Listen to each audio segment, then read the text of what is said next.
On this lovely autumn afternoon, may I welcome you all.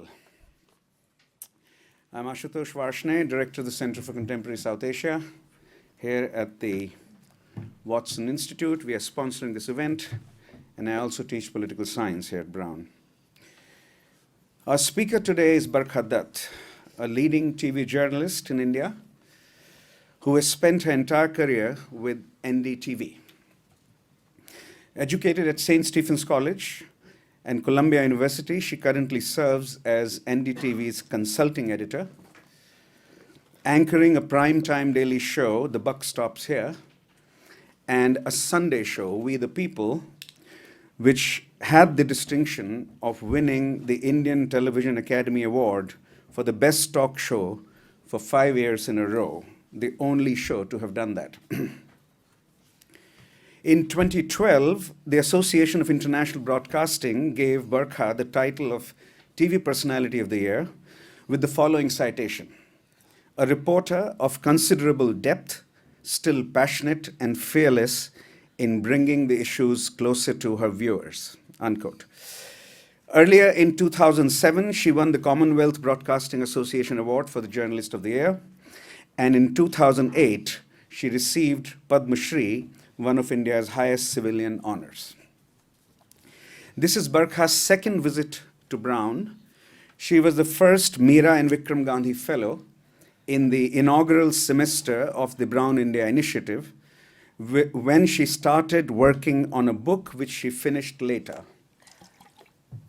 Entitled This Unquiet Land, Stories from India's Fault Lines, the book was published in 2016.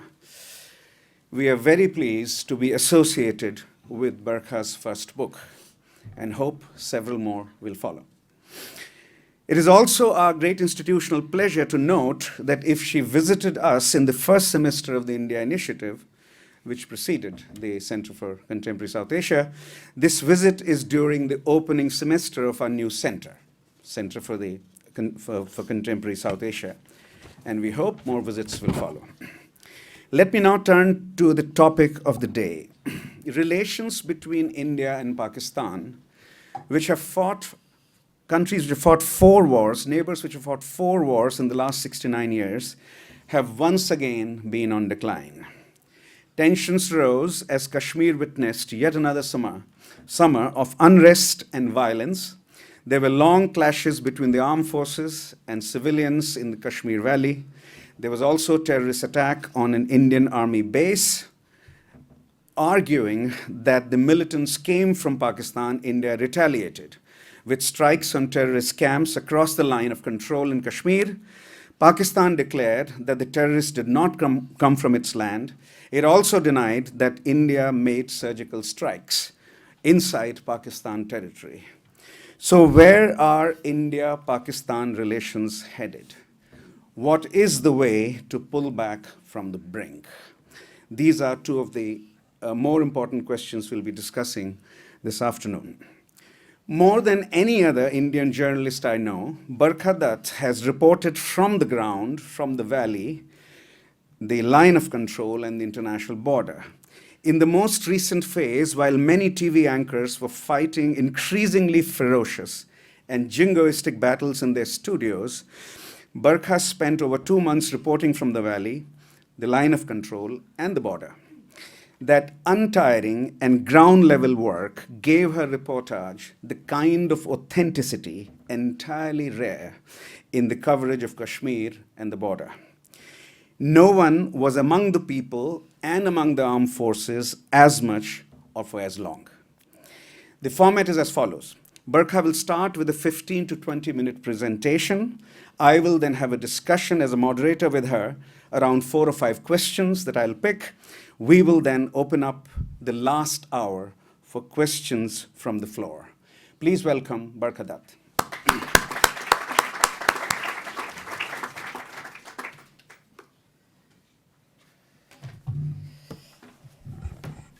Can I actually sit? Sure. Hi, everyone. Thank you so much, Professor Varshney. It is a pleasure to return to where this book was actually born. I spent about 2.5 months here starting to find the writer inside me. I never written before, and it was difficult to make the transition from a TV person to finding a writer's voice, and I think this beautiful institute certainly helped me do that. So it's lovely to be back among you. I want to put forth in the beginning 2 or 3 conclusions for your consideration. So we're going to do this in reverse. I am going to first offer my own conclusions. These are obviously not empirical. These are based on my reporting experiences, my understanding of the India-Pakistan equation, and my understanding of why the India-Pakistan equation today is different and differently managed by India. And I do, of course, offer you an Indian perspective. I know there will be Pakistani friends in the room. You will have your own perspective. I look forward to hearing that. I think in the beginning we should agree that we won't necessarily agree, but that doesn't stop us from having an open and candid and a civil conversation about it. We don't have to behave like some of my fellow television anchors do, both in my country and yours, right? So from my own perspective, and certainly from the Indian perspective of how we look at things, let me say the first thing that strikes me about what has changed in the India-Pakistan equation. India's Prime Minister Narendra Modi has a high-risk attitude to Pakistan. If I had to use one phrase to define Mr. Modi's Pakistan doctrine, my phrase would be high risk. At the moment, you may interpret that high risk to be the cross line of control strikes.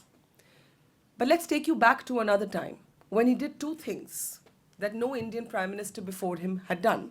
Though there had been people like Atal Bihari Vajpayee who also had taken risks, but not in the same way and not as audaciously.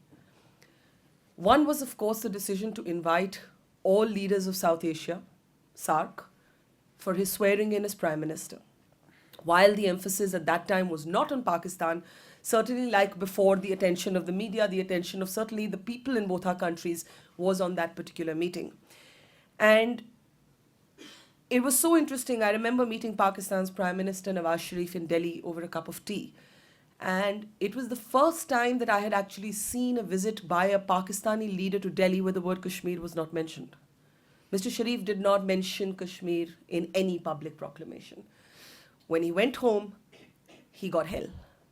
And this was to be a pattern that every time the Pakistani civilian leadership would in fact try and step back from the old template of making Kashmir the center of that conversation. And therefore, my impression is that Mr. Sharif was willing to do that, not to abandon Kashmir, but certainly to put it at a side and look at other things.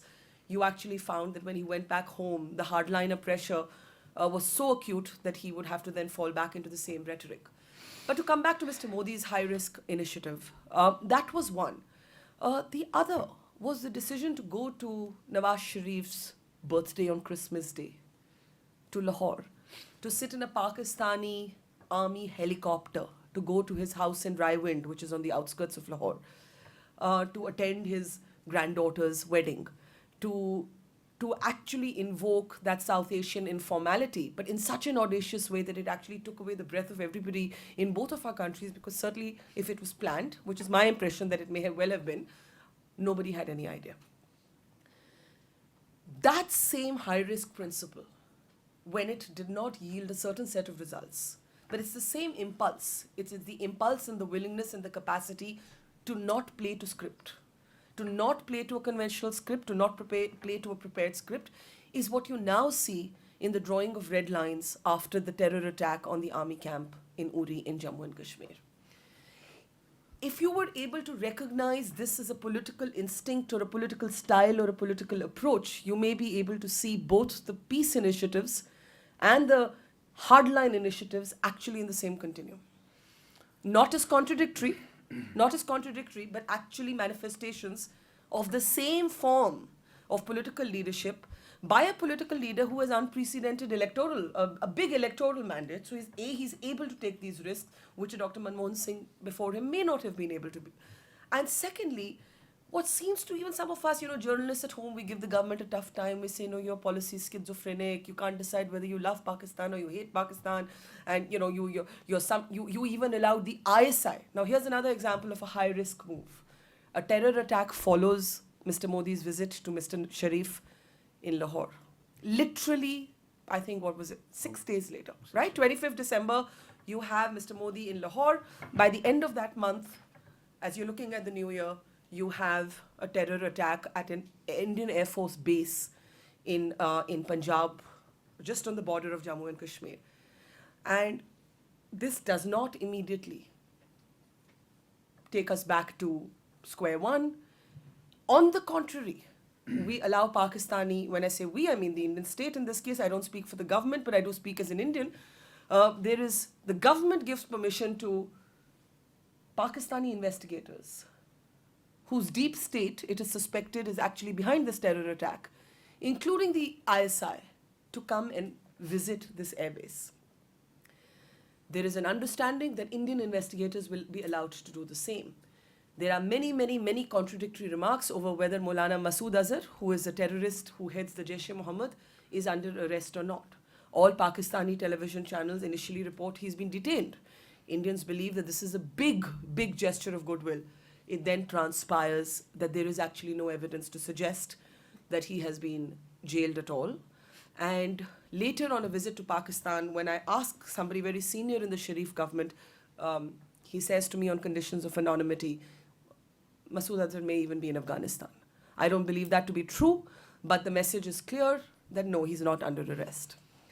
So the first thing that has changed from an Indian perspective is that the high-risk principle that was used to explore peace will now be the same high-risk principle, with those peace initiatives having failed and hit a dead end, to explore asymmetric responses, not just below the nuclear threshold, but well below the threshold of conventional conflict. This is a very important thing to understand, because that will take me to my second point. So my first conclusion is a government with a high-risk approach and appetite for its Pakistan policy has changed the contours of the game. See their peace initiatives and their hardline initiatives as part of the same continuum. That's conclusion one. Conclusion two, it has long been argued that the fact that India and Pakistan are nuclear powers, that there are nuclear weapons here, means that there is no conventional conflict possible. That there is what we call nuclear deterrence, that nuclear weapons will play some sort of deterrent to conventional warfare. That indeed, if there is to be a conflict, the world will jump in. The world will jump in, as it did during the Kargil conflict, where Nawaz Sharif had to go to Washington in 1999, and Bill Clinton actually literally mediated a pullback from the brink at that point, where India very reluctantly agreed to allow those Pakistani infiltrators who were still on Indian territory to a safe passage to retreat behind the line of control from where they had come, quite apart from the many hundred Pakistani soldiers who had been killed and whose bodies had not been taken back or owned by Pakistan. It would be 2010, that's 11 years before Pakistan would acknowledge its soldiers had played a part in Kargil. The second conclusion, therefore, that I have is that the nuclear bogey is no longer one that India is willing to accept. The nuclear element will not stop India or the Indian military from taking action that it needs to in self-defense or preemptively. Now, I use these words very carefully, because while you may have heard a lot of rhetoric on Indian television channels about the surgical strikes, the army has been very measured in what it described these strikes to be. And what the Indian army has described these strikes to be is quite simply to, yes, go across the line of control in more than one area, to launch a preemptive strike on terrorists who were about to be pushed in across the line of control. Preemptive is a very important phrase. This underlines that this is not India saying we're here to violate Pakistan's sovereignty. This is not India saying we're here to declare war on Pakistan. This is India saying that this is a line of control that is meant to have sanctity, and that sanctity is being actually abused every time an armed militant, a jihadist, is pushed across and is allowed to then perpetrate terror of the kind that we saw in Uri and that we have since seen many, many, many times since the Uri attacks. We've actually seen, just as I woke up this morning, there was a 48-hour or almost a 60-hour standoff between the Indian Armed Forces and similar militants who had entered at a place called Pampur, just on the outskirts of Srinagar. So my second conclusion is that if Pakistan has for long used asymmetrical or asymmetric weaponry in the form of infiltrators and groups like the Lashkar-e-Taiba, groups like the Jaish-e-Mohammed, or in funding and arming the Hizbul Mujahideen, then India has certainly created a new normal. And that new normal is that in self-defense, and if terror is perpetrated across the line of control by pushing in people, there will be a response. But that response can address and contain conflict, not just below the nuclear threshold, but below the threshold of a full-blown conventional war. My third conclusion, it is time for India and Pakistan to escape decades of schizophrenia. There is a bizarre schizophrenia that has paralyzed the India and Pakistan equation and kept it trapped in binaries. It has kept it trapped into competing narratives. One is the romantic narrative. We're the same people. We're culturally the same. We speak the same language. If you allow enough people to meet enough people and you allow enough music and cinema and plays and food and, to travel across the borders, peace will come. That's one narrative. The other narrative is there can never be peace between India and Pakistan, right? It's a much more, we have a channel in India called Times Now. I guess you're all familiar with it. It's what I call hashtag hysteria, where you have these sort of big giant burning screens and, you have anyone who has a nuanced or a complex view is a traitor. I've seen channels in Pakistan. There are many twins of Times Now in Pakistan as well. That's the other narrative. Both of these are extreme narratives. And while I am somebody who actually does come from what could be called a refugee family, an Indian family who had to migrate at the time of partition, and I will read out to you my own personal story, families like mine have actually created these binaries. So families like mine have either been very sentimental or very hate-filled because of the rupture of partition that I think Pakistanis have dealt better with than Indians, because there was a new country born from partition. But for many Indians, this was something temporary that was going to happen, so they hung on to this idea of a home that they would one day go back to, or that a country which never had, in some ways, the right to exist. So that is my third conclusion, that what has plagued the India-Pakistan narrative, and it has to stop now, because that is the problem with the discourse around the India-Pakistan narrative, is the lurching between romanticism and jingoism. Surely there is a conversation in the middle that is rooted in reality, that is rooted in pragmatism. And my last conclusion is going to be the provocative one. But I believe it. I stand here shorn of labels. You will find, I hope in the next 2 hours, that you will find it difficult to classify me. In my own country, I belong neither to the dogma of the left and the right. I have been labeled both an anti-national and a jingoist, depending on who watches my work, for the same work, for the exact same story. I believe, and I will argue, and I will elaborate on this. This is my fourth hypothesis or conclusion, that Kashmir is solvable. Terrorism is not. The problem between India and Pakistan right now is not Kashmir. India has had no hesitation in the past in acknowledging Kashmir as an issue, not a dispute. This may sound like just words to you. Ambassador Nirupama Rao is here. She will understand, as the senior most diplomat of our country, that these are not just words. India is willing to discuss all outstanding issues, including Jammu and Kashmir. But India does not recognize, and never will, Kashmir to be a disputed territory. So please understand these distinctions. But my fourth conclusion is, in fact, that I have long believed that if Pakistan-backed terrorism were to stop, if the Pakistani deep state were to stop using terror as an instrument of state policy, if the Pakistanis were actually to permit their civilian governments to gain autonomy and authority, both of which I believe Prime Minister Nawaz Sharif has been robbed of, I think you would see a broad contours for a possible Kashmir solution.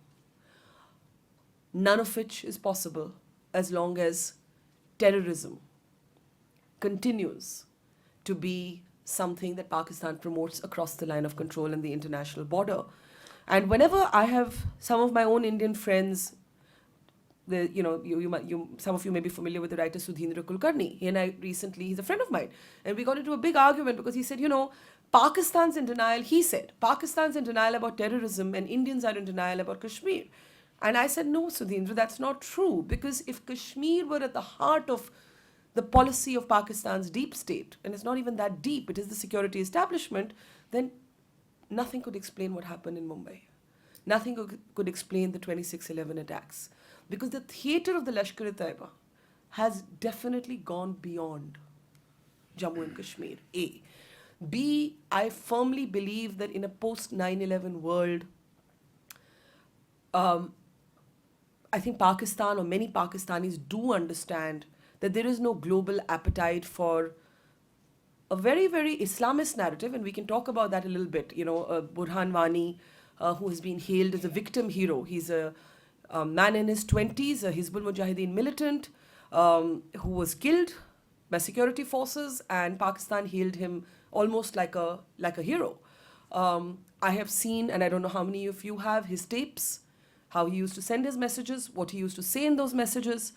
And we will talk a little bit later about why I believe that narrative will find no takers in the global community. This is not to say that we do not have a problem in the Kashmir Valley. We have a problem in the Kashmir Valley, and we need to have an honest conversation about our problem in the Kashmir Valley. The fact that the valley's people are alienated, that they're angry, that we have had a history of sins of omission and commission, is not to be denied.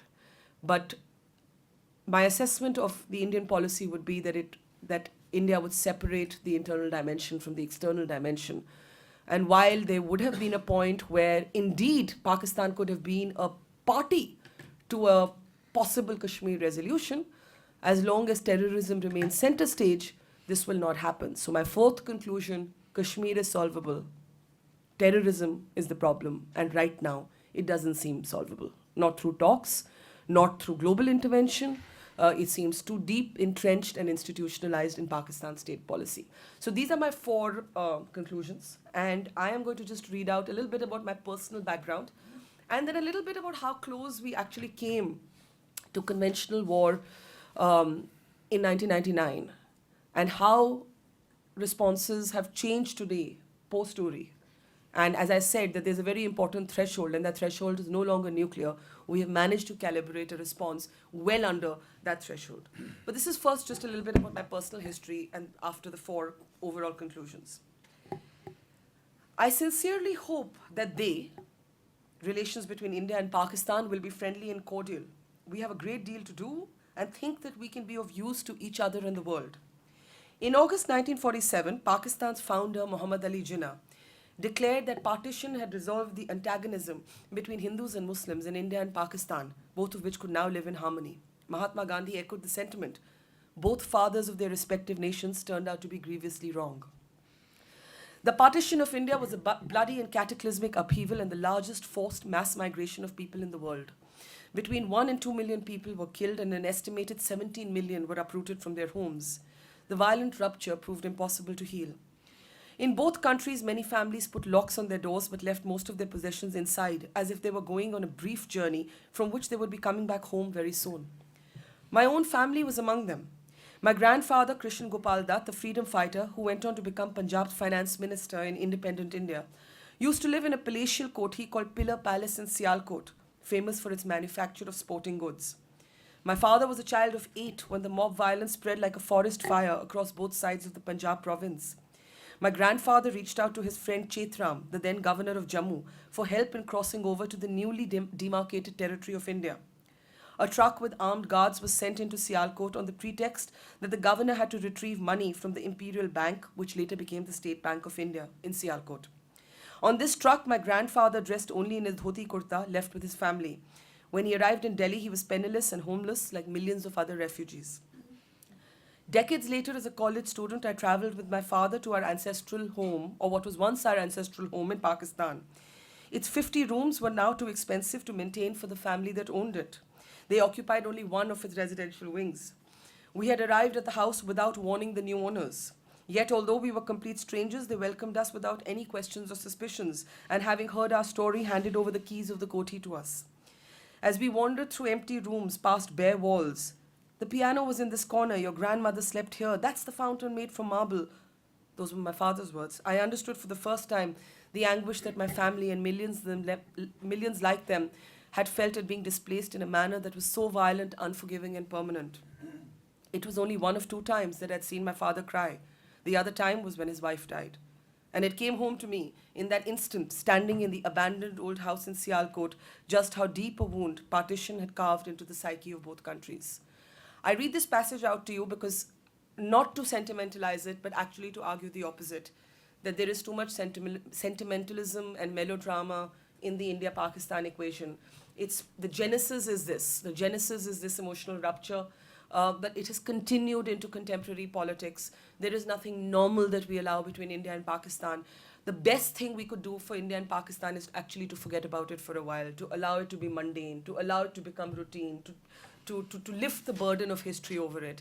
And the fact that both countries are unable to do that are in fact in this obsessive compulsive disorder almost is one of the reasons that no government on either side has so far managed a consistent policy. But I do believe, and I will argue in the conversation, that we do now have a policy that unless terrorism goes away, we are looking at a long, deep freeze. Not a war, but not peace either. A long, deep freeze for India and Pakistan.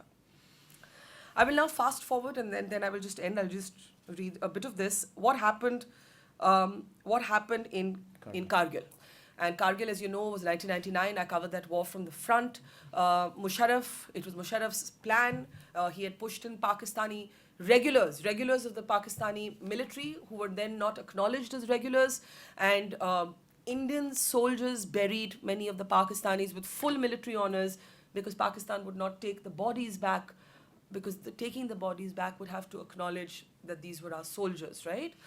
Now, I just want to talk a little bit about what happens here and how Vajpayee, and who's the Prime Minister then, and General VP Malik, who's the Chief of Army Staff, are trying to negotiate what to do next. Nawaz Sharif has gone to Washington. He has met Bill Clinton. Bill Clinton is the president. The Americans are worried about possible nuclear conflagration. There is pressure on the Indians also to accept this formula that the Pakistanis would get out, the land would be given back to the Indians that they had violated, but they should be allowed safe passage. In other words, they should not be shot at while they're moving back. For Vajpayee to convince the Indian army to accept the principle of safe passage for retreating Pakistani soldiers, which was part of the truce that America had brokered, with hundreds of its own men dead, was not easy. When the Prime Minister first phoned General VP Malik with the suggestion, his shocked reaction was, "No, sir, no one in my army will let me do this. It's impossible." Malik asked for time to discuss the proposal with his men. By now, progress in the Batalik sector, the barren mountains 56 kilometers to the north of Kargil, had given the army a sense of being in what Malik calls a commanding position. The idea of looking the other way as the intruders simply hot-footed it back to Pakistan was unacceptable. When the Prime Minister called Malik a second time, he had 2 questions for the army chief. If no orders were given to stop firing on the retreating Pakistanis and the Indian army was to chase them all the way to the LOC, how long did Malik think this would take, and how many more Indian lives would be lost? The general said he needed at least a couple of more weeks. On the front line, no one had any indication that the war was inching to a close. The soldiers who had sheltered us in the bunker had got orders to ready for the next assault. And then I go on to describe my experience there, which you can, if you see the book, if you have a copy of the book, you can read more about it. But if you fast forward to this, in Delhi, an anxious Vajpayee now makes a 3rd phone call to his army chief. General Malik finally agreed to the idea of a withdrawal agreement for the Pakistani infiltrators, but one he insisted would have to be on our terms and conditions. And India then stipulated the framework within which a pullout of the Pakistani troops would be acceptable. Now, what is important here is there has been so much talk about whether, the surgical strikes, how often we have crossed the line of control in the past, and so on. But in fact, at that point, India was ready to cross the line of control had this agreement not taken place. And I'll just read that paragraph and then I'll stop. In the Army's assessment, if the Kargil peaks were not entirely back in Indian control before the monsoon's torrents drenched the northern plains, remember this was unfolding between the months of June and July. So this was monsoon season coming. In the Army's assessment, if the Kargil peaks were not entirely back in Indian control before the monsoon's torrents drenched the northern plains, any counterattack would have to wait till after the rains. In preparation for the worst-case scenario, the Army had already fleshed out a 6-day war plan, deploying troops so that the boundary separating India from Pakistan could be crossed in less than a week if needed. Upset with Vajpayee's public announcement that India had no intention of entering Pakistani territory, General Malik met the Prime Minister and explained that such absolutisms unfairly restricted the strategic maneuverability available to his troops. The Army Chief was blunt with the Prime Minister. If we cannot undo this in Kargil, I will have to attack somewhere else. Seeing the need for a more nuanced articulation of the Indian position, that same evening, Brajesh Mishra, who was the National Security Advisor at the time, went on television to say that the approach of confining operations to the Indian side of the LOC had held good only for the present. In the meantime, General Malik quietly moved an army brigade from the Andaman and Nicobar Islands to the western border, and the Navy's eastern fleet was moved from the Bay of Bengal to the Arabian Sea. I can now talk about these movements because they're all in the past. I read them out to make the point that crossing the line of control has always been a military option. It is a misreading of the situation to assume that presence of nuclear weapons would prevent India from doing it. But unlike Kargil, which in many ways was considered a war that had to be fought, because India's territory had been, or territorial integrity had been violated, what we see post-Uri is a more calibrated response. As I said, it is the creation of a new normal. I cannot say whether it can be deployed every time, but it is to try and increase the cost to Pakistan for fomenting terrorism. And I think we have seen from the Pakistani reaction, at least so far, because I have just returned from the border and the line of control, that while the casualty could be the 2003 ceasefire, and that would be a terrible casualty, while that could be a casualty, I do not believe that we will see either side actually escalating more than within the theater of the border and the line of control at the present moment. To which India would then argue that this is proof that you can indeed have a military response across the line of control in multiple sectors without it becoming an escalation. You may have seen this recent book out by Toby Dalton and George Perkovich, Not War, Not Peace, or No War, No Peace, which actually argues that India has no options with Pakistan, that any step India takes would escalate into a full-blown war. I think what we've seen post-Uri actually challenges exactly that narrative. Thank you.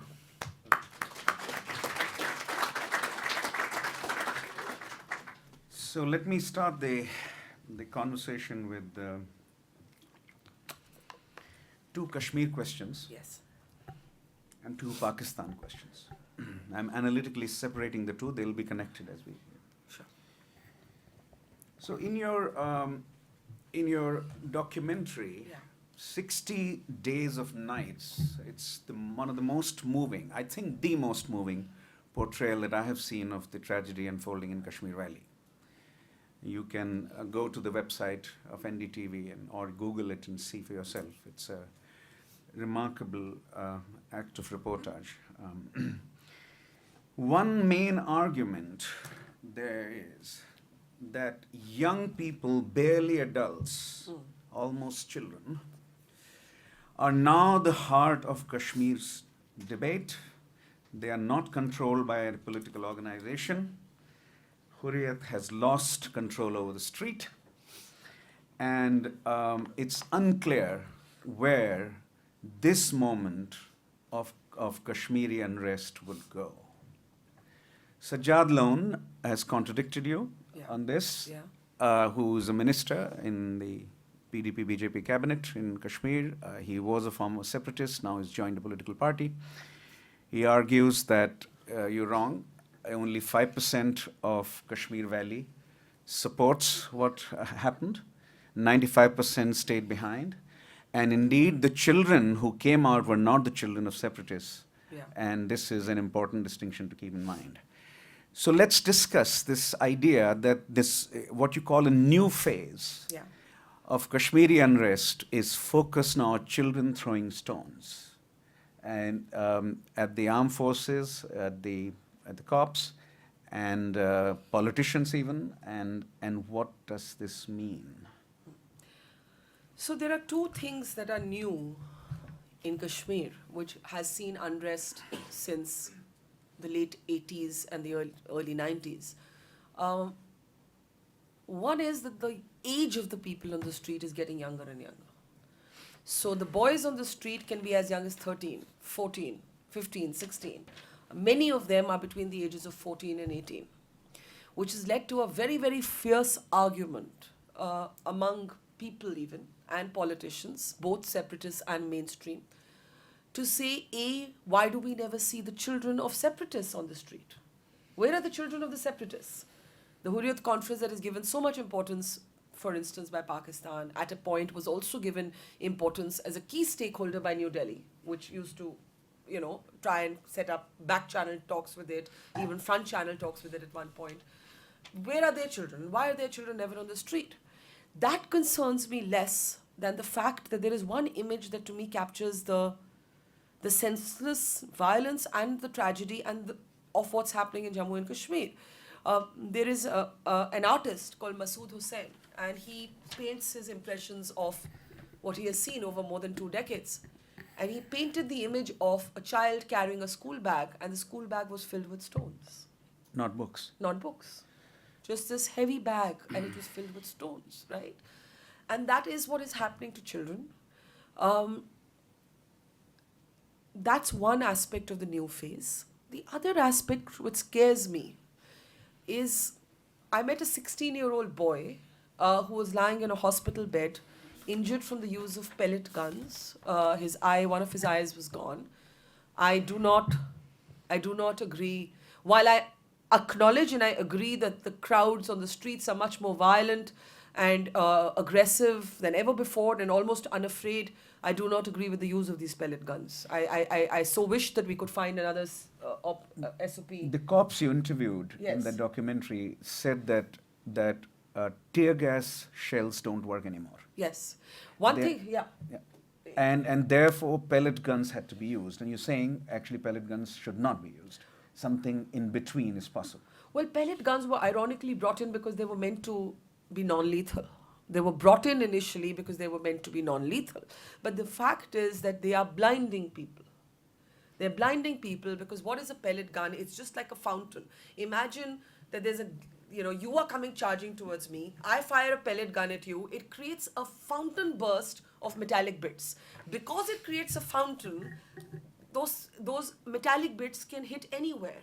And a lot of times, because there's a fountain, it doesn't actually leave your eye. But if it gets in your eye, it almost always partially or permanently could blind you in one or both eyes. So it is in the nature of the gun, not in the intent of the shooter, but in the nature of the gun, which is why even the Home Minister, Rajnath Singh, said we must try and look for other options. And it is a technical point. I am not qualified to say what that other option would be, but I do not agree. I'm bothered by the use of these guns, while simultaneously acknowledging that there is something that has changed in the character of the violence on the street. But I met this 16-year-old boy, and he was lying there injured. He had a band-aid over one eye, and there's a chance that he may never see in one eye again. And I said, first we spoke about that, and then I said, you're 16 years old. You had all your life ahead of you. Why did you go and march for this man, Burhan Wani? I mean, he's a militant. What was it about him that you went out and marched for this man? And his answer, he's a schoolboy. He said because he was fighting for Islam. And I said, Islam or Azadi? Because 15 years ago, the answer would have been Azadi. And he said, nahi, pehle Islam, phir Azadi. So there is a sense that at least for some of the protesters, Those who don't know Hindi Urdu, pehle Islam, baad mein azadi. First First Islam, Islam, then freedom. Then freedom. Yeah. first Islam, then freedom. Azadi is freedom, Islam is Islam, pehle is first. I am not making a generalization. I am not trying to paint the entire alienation or the political problem here as one of radicalized Islam. No, it started off as something else. It may have always had elements of religion playing a part, but I would have argued that if religion were a subset of the larger call for Azadi, today Azadi or freedom has become a subset of the larger notions of Muslim identity. I see a much more amplified assertion of among the young, not in their parents. We do have to distinguish generationally as well. Between the two generations, you will spot a difference. And this mirrors what's happening the world over. This is what I call the internet generation of Kashmiris. And you know, this is a pattern that we see the world over. And the third thing that is different is that we are actually seeing school toppers, educated boys. This in itself is not unique. This is in fact started a very, according to me, a banal conversations about, among the extreme right back home. While writing about Burhan Wani, who I do believe was an Islamist, because if you hear his tapes, he calls for a caliphate in Kashmir. And he calls for everybody to pick up the gun to fight jihad so that a caliphate can first come to Kashmir and then come to the rest of the world. So I do believe he was an Islamist. But factually, just factually, without it being value loaded, he was also the son of a school headmaster who works in a government school. And there's a banal sort of debate that's, you know, if you think Twitter is India, Twitter believes that if you call Burhan Wani the son of a headmaster, you are somehow softening the lethality of his terrorism or his militancy, or you are condoning him in some way. No, I think of Omar Sheikh, the LSE graduate who is part of bringing down the Twin Towers in New York, right? So we are dealing with the young, educated, school-topping militant boy. Not poor, has options. I actually went to the villages where many of these boys come from who've picked up guns. Almost all of their fathers are government employees, which in itself is one of the many paradoxes of the valley, that while your children are armed secessionists, your families are actually on the payrolls of the government. So there are many contradictions abounding in this new phase of militancy. But these are some of the aspects of how it has changed. And younger, educated, and with other options, it's what I would call a resurgence of local militancy. On the question of the relationship of the educated and religious militancy, Princeton University Press has just published a book called Engineers of Jihad, where statistically, collecting a lot of data, the book argues that with ample statistical support, that the proportion of those who take to religious militancy, the proportion that comes from engineering and science background, more engineering than science, they also combine, and they give a hierarchy. The proportion that comes from engineering and science background all over the world is very high. Yeah. So what you're describing is now it's in tune with this larger global argument that has emerged for the first time with statistical support. This has been a hypothesis for a long time. For its statistical support, this has been... And it presents states with very limited options, right? It calls for the imagination. I once described what's happening in Kashmir, and I'm right now putting the external dimension of Pakistan and terrorism to one side, but I once described the situation as a failure of imagination. And I call it that because I believe that the military actually did it more than did its job. Militancy was down, violence was down, and there was a vacuum there, and we didn't fill that vacuum. And then we allowed this whole generation of young people to come up who are totally disconnected from the Indian state, who are willing to kill and be killed and kill. And then you can't say to them, oh, if they had jobs, they wouldn't do this because they are qualified enough to have jobs. And therefore, they are now part of this larger global pattern. But it calls upon the state, or it calls upon states everywhere, to examine the conventional response to conflicts. Because economics has also often been applied to conflicts. Economics is no longer telling you the whole story. Let me also have you react to what I thought was a truly remarkable column written by Rajmohan Gandhi, Yes, I read it. Mahatma Gandhi's grandson, who teaches now at the University of Illinois Urbana-Champaign, a Gandhian himself, not only Gandhi's grandson, who wrote a column called Drop the Stone. Yes. Because to embarrass the rest of us Indians into caring, Kashmiris must use fresh methods free of radical Islam, free of violence. If you do, that is to say, if you engage in non-violent civil disobedience, you would bend Delhi more and India more. And the argument was that to get Indian sympathy for Kashmir, he argues that there is no large-scale sympathy for Kashmiri struggle in India, right? On the whole. So to get them to sympathize with you, you must follow Gandhian and Martin Luther King kinds of strategies. Professor Vaishnav, let me put it to you like this: that if the Indian state has had a failure of imagination, the Kashmiri protester has shown the same failure of imagination, right? Where is the Irom Sharmila of Kashmir? Why have we never seen an attempt at a satyagraha in Kashmir? Why have we never seen... I don't know how many of you are familiar with the story of Irom Sharmila. She is a Manipuri woman. Manipur is in the northeast of India. For years altogether, she has refused to eat or even to have water. She's been force-fed. She only recently gave up a decision, but she was on the world's longest continuous hunger strike, right? Because she wanted changes to the sweeping powers given to the military in the northeast. Yet she has never been seen with hostility by Indians. Never. Even though in these times of very ratcheted up nationalism, she's actually taken a position against powers to the military, and even the people who like her may not support her political position. But she evokes empathy, she evokes affection. Now, could it be that there is no Pakistan dimension there, and is that the reason that she's less non-threatening?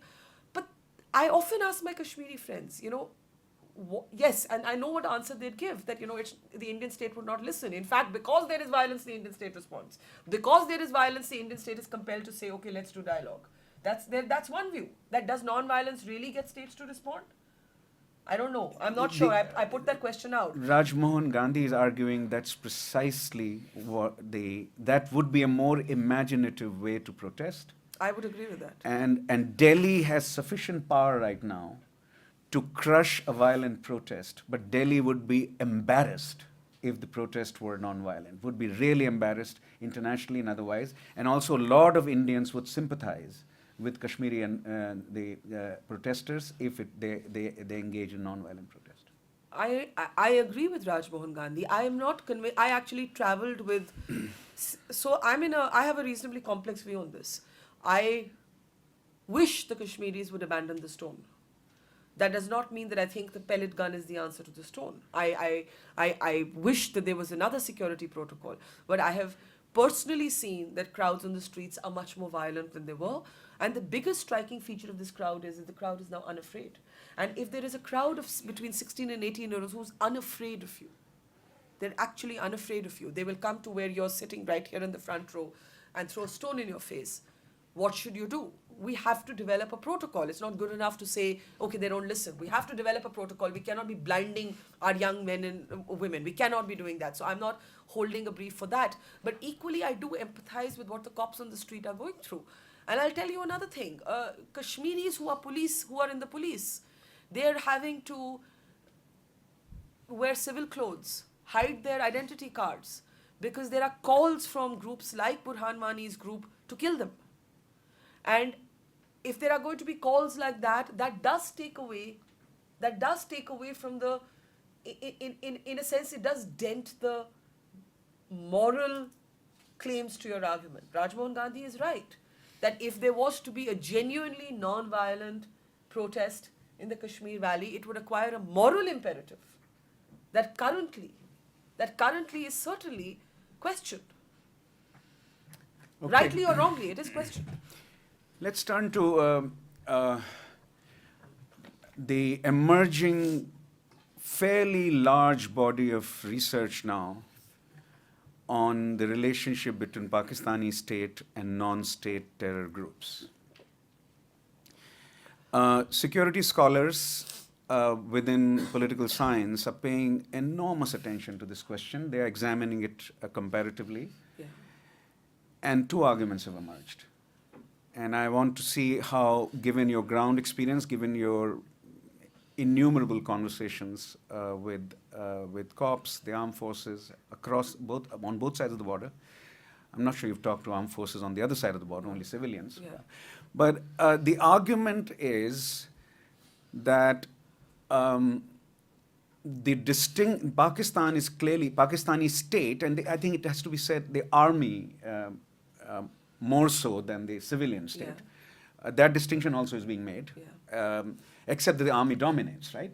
So the army is clearly making a distinction between good terrorists and bad terrorists.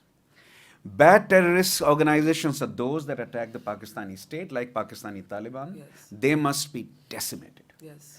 And good terrorists are those who attack Afghanistan on the one side and India on the other. Yes. So the groups that are involved in Afghanistan, Afghan Taliban and Haqqani network, Yeah. they are not to be liquidated and maybe protected even. And similarly, Lashkar-e-Taiba and Jaish-e-Mohammed. Lashkar-e-Taiba more so than Jaish-e-Mohammed. There is a very complex argument about why Jaish-e-Mohammed has an intricate and complex relationship with the state, but not Lashkar-e-Taiba. Yes. Lashkar-e-Taiba ought to be either promoted or you look away Yeah. when it conducts its operations. Yes. Now, it's also argued that this strategy, there's a lot of scholarship on this now. Yes. This is no longer Indians talking like this or Indian partisans talking like this. There is sort of the peer-reviewed scholarship. Yes. This has the kind of authenticity that is hard to deny. So, what do you say about this? The other argument, incidentally, is, and that's led by Christine Fair, is that and this takes the argument about, and people argue that Pakistan is not the only state that has done this, actually. This argument about the distinction between different kinds of terror groups, this distinction applies to many other countries, and enough examples have been given, including India at times, right? But the difference is, she argues, that India might have used Salwa Judum in Chhattisgarh or non-state terror groups in the northeast. India has not sent terrorists across the border. Yes. Right, to attack cities. Yes. Similarly, Turkey might have used non-state terror groups against PKK, but not sent them across the border. Yes. So Christine Fair argues that this therefore distinguishes Pakistani relationship with terror networks from the other comparative examples you're giving, because they're all internal. Use of terror groups to fight internal security problems. In this case, terror groups are being sent across the border to fight battles either in Afghanistan or in India, which makes Pakistan unique, she argues, and therefore the problem is deeper than you think.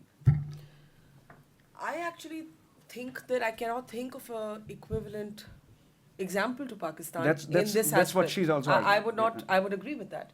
I once asked Pervez Musharraf about the Lashkar-e-Taiba, and he said, "Well, they're very popular among the people of Pakistan. Have you not seen the work they've done in flood relief or earthquake relief?" I mean, this is actually the answer a former president and an army chief, gave me, which gives you an insight into how the Lashkar-e-Taiba, which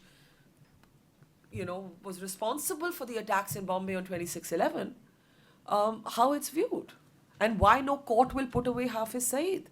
And that takes me to one of my 4 conclusions when I said Kashmir is solvable, but terrorism is not, because, and I'm not a hawk. I mean, I'm not a hawk for anyone who knows me. I'm one of those Indians who's often told by the right wing, go to Pakistan. So I say this being one of those Indians. I have not seen a gesture from Pakistan, institutional gesture. I don't mean a goodwill gesture of sentimentalism, but a gesture that indicates a seriousness about cracking down on the Lashkar-e-Taiba. I have not seen one since 2008 when the 26/11 attacks took place. I believe the civilian government to be entirely incapacitated to be able to take such a decision. I think Nawaz Sharif showed glimmers of authority when he first was elected. I remember interviewing him in Pakistan and he said to me bravely, I'm the boss of the army chief, not the other way around. And I was thinking, my God, how long is that going to last? And now we know how long that's lasted, right? So Lasted what? I mean, you think the turning point was Imran Imran Khan's Yeah. protest march in Islamabad? Imran Khan, Tariq Qadri, you've clearly seen the military. You see, something very interesting has happened. There's never going to be another coup in Pakistan because the Pakistani military has figured out that this is the best way. So this particular Pakistani army chief is actually quite popular because he's seen to have cracked down on the Pakistani Taliban. And Pakistanis, unfortunately, are not concerned with what the terror groups are doing vis-a-vis India. The Pakistani military has calibrated a very good position for itself where Nawaz Sharif is the face of the failure of the state. So what goes wrong is blamed on Sharif, including this collapsing relationship with India. And the gains and the power is wielded from the back. So you don't need an overt coup anymore. Pakistan is still ruled by its military. I mean, every Pakistani I know will tell me this, and every Pakistani liberal and every Pakistani conservative, both of them would agree on this. One final question before we open up. It's about time to open up. Cyril Almeida, those of you who don't know, he's a columnist or assistant editor for Dawn, a newspaper, one of Pakistan's leading newspapers, if not the leading newspaper, which I read for half an hour every day. He's been writing columns about the emerging difference between the civilian arm of the state and the military arm of the state, saying that the civilians now want the military to crack down on the good terrorists, on Lashkar-e-Taiba on the one hand here and Haqqani network and Afghan Taliban on the other, and not simply attack Pakistani Taliban, right? This distinction. And he's arguing that he said there are two reasons for it. One is that the civilian government would like the economic development narrative to become the lead narrative, Yes. as opposed to terror. Second, Pakistan, and this is a point that we have not discussed so far, I think you hinted at it. Yeah. Pakistan he argues, is seriously diplomatically isolated in the world. Yes. That what happened in Kashmir this summer should have been a cause of embarrassment for India. However, nobody was listening to Pakistan except China and partly Turkey. Yeah. Not even Saudi Arabia. Yeah. Right? They were not listening at all because there's a real fatigue with terrorism emerging. Mm-hmm. And even if India was wrong in the Kashmir Valley in the summer, there is no audience for it if Pakistan tells the story. Yes. And therefore, this diplomatic international isolation is also pushing civilian government to tell the army, do something about it. We are isolated, and the economic growth narrative is what we thought would be the important narrative. So what's your comment on this? So 2 points. One, on the isolation. Yes, certainly, Pakistan is not isolated like North Korea, for example. So let's be a little more temperate about what we suggest. But equally, it's true that there is no global appetite for this story.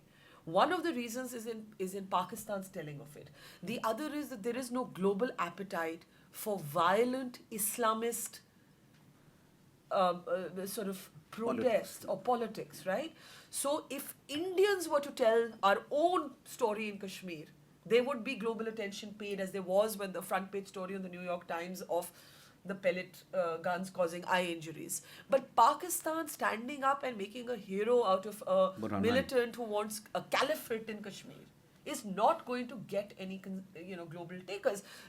Not in the post 9/11 world, not in an America that is now fatigued of Pakistan's double game in Afghanistan, to talk about the good terrorists and Pakistan's failure to crack down on the Haqqani network, for example. So that is one point. And I actually thought that Nawaz Sharif closed the door for any dialogue when, after the attack on the army camp in Uri, he gets up at the United Nations to speak. He does not even make a perfunctory condemnation of the attack, which he used to earlier. I've known Nawaz Sharif for many years, and the earlier Nawaz Sharif would have at least said, we condemn violence, we condemn what happened. He didn't do any of that. There is a shift in Pakistan's response. And he just got up and he said, this man is a hero. And if I was Sushma Swaraj, I mean, she made an impeccable speech, that's our foreign affairs minister, I would have just played the Burhan Wani tape. And I would have let the world see what Wani said in his tape. Now, none of this, I will underline again and again, takes away from the fact that we have a problem in Kashmir that we need to address domestically. We are not going to gloss over that. We cannot fatigue people and crush people. These are our people. You can't use this language, and it just terrifies me when I hear people in the mainland show such little empathy, and there's such rabid bigotry vis-a-vis our own people. That is terrifying. But that doesn't make it okay to get up on a global stage and romanticize or valorize an armed militant who wants to bring jihad and the caliphate. So that's one point on the isolation. But look at the irony of Cyril Almeida, who's an extraordinarily brave Pakistani journalist. He's actually paying Nawaz Sharif a huge compliment. What is he trying to say? He's trying to say that here's a civilian government that is still trying in its last stages of life to gasp for breath and to assert its life force. And to say, look, we are trying to be relevant here. And we are trying to say that there are other battles that need to be fought. But the same government that probably leaked the story to this journalist, because it was based on a briefing of a high-level cabinet meeting, now puts this journalist on an exit control list, doesn't allow him to leave the country. He says openly that he fears that something worse may happen to him. And it's ironic because he's saying something good about his government, actually. He actually is paying his government a compliment. But he's being called a traitor, and he's being called treacherous. And I just think the other biggest disaster for India and Pakistan is how loosely we use these words now. Anti-national, traitor, treacherous. We have deformed patriotism to an unrecognizable, unintelligent phenomenon. I am not a pacifist always. I am a proud Indian. I am not Arundhati Roy. I am not a global citizen. I'm as proud an Indian as anybody else, but the use of these words is a sullying of what I believe patriotism to be. And this is another thing that's gone. I just want to say a last point on Cyril before you open it. I believe that Indian media should not gloat over how Pakistan, the despicable way in which Pakistan is treating Cyril, because I do believe that when Pakistani journalists are brave, they are much braver than Indian journalists, because what do we have? We have only the trolls coming after us. They actually fear for their lives.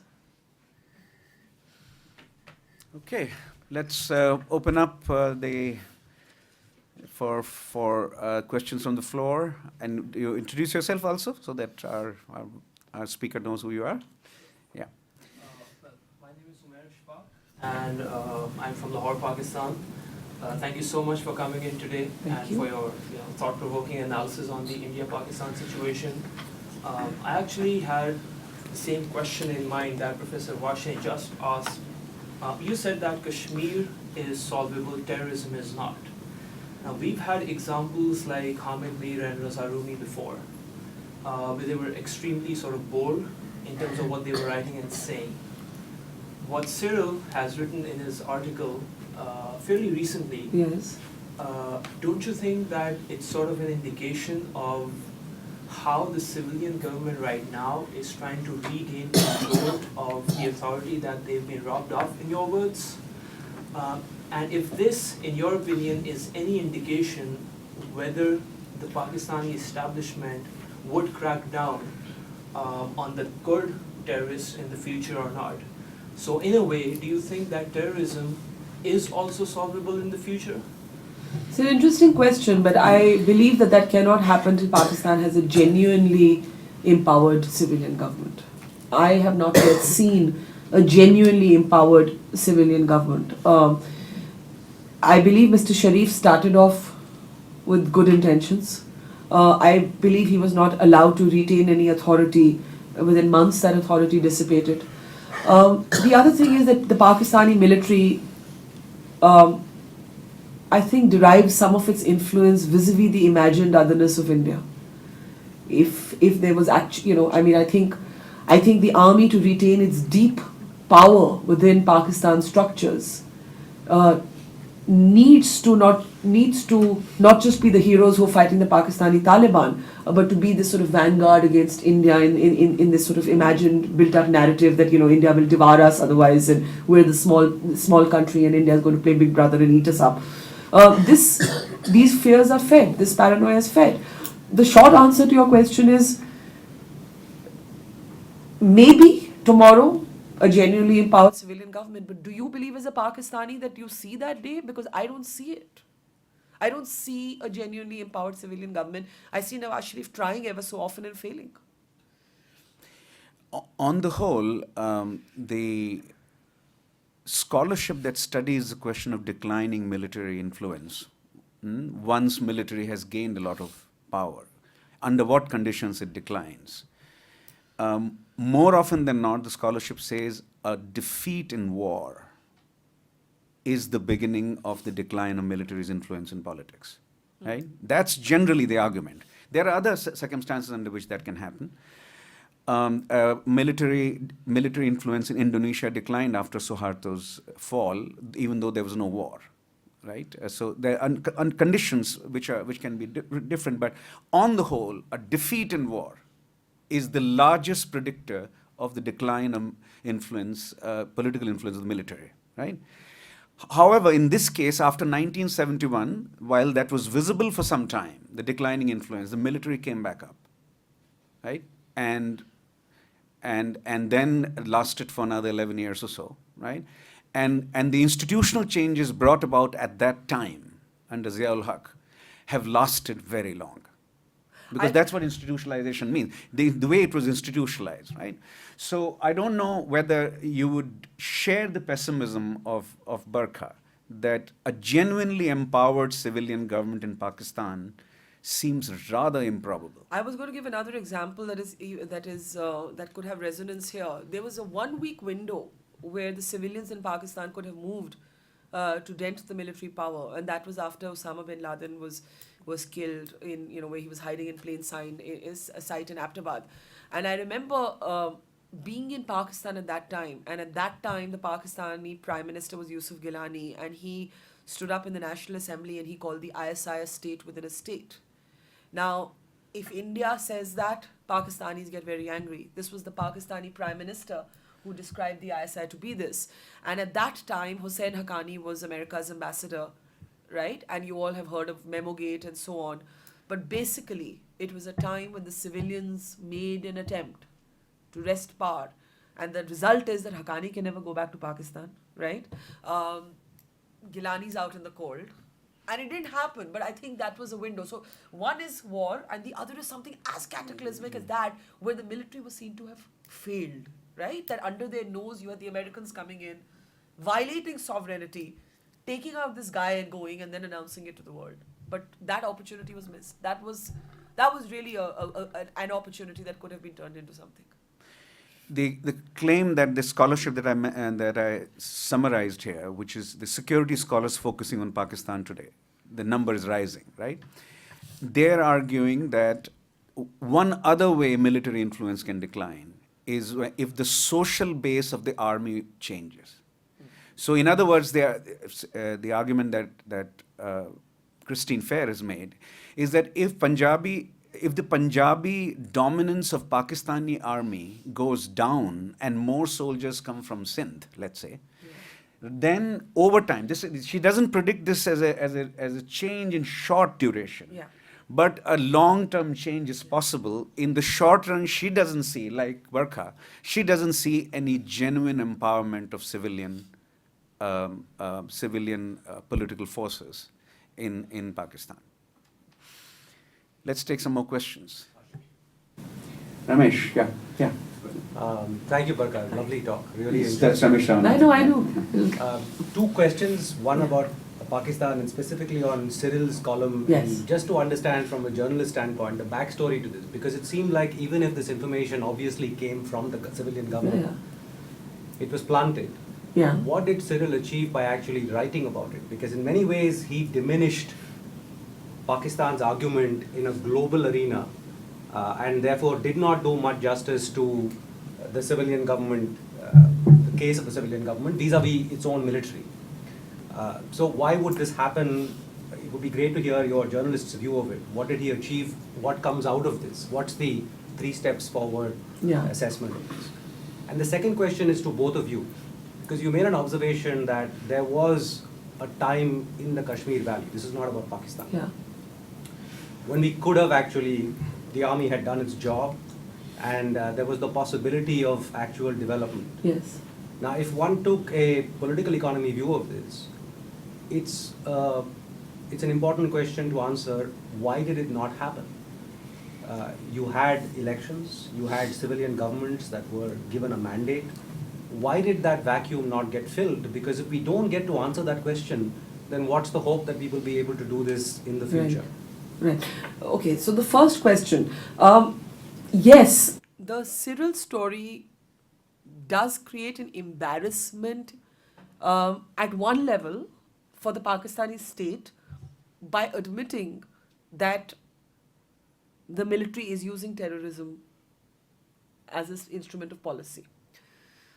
But it also empowers the civilian government by placing them in a position of relevance when the whole world has kind of started seeing them as puppets of the military.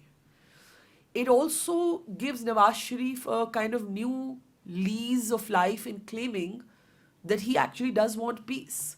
Because there is also one argument in India, which is now not being accepted, but there used to be an Indian policy for very long, that we should empower the civilians. Because there are other people who've said, why don't we just talk to the military? Why do we waste our time talking to these guys who have no power, right? I thought it brought Nawaz Sharif back into play. I thought the story actually brought him back into play.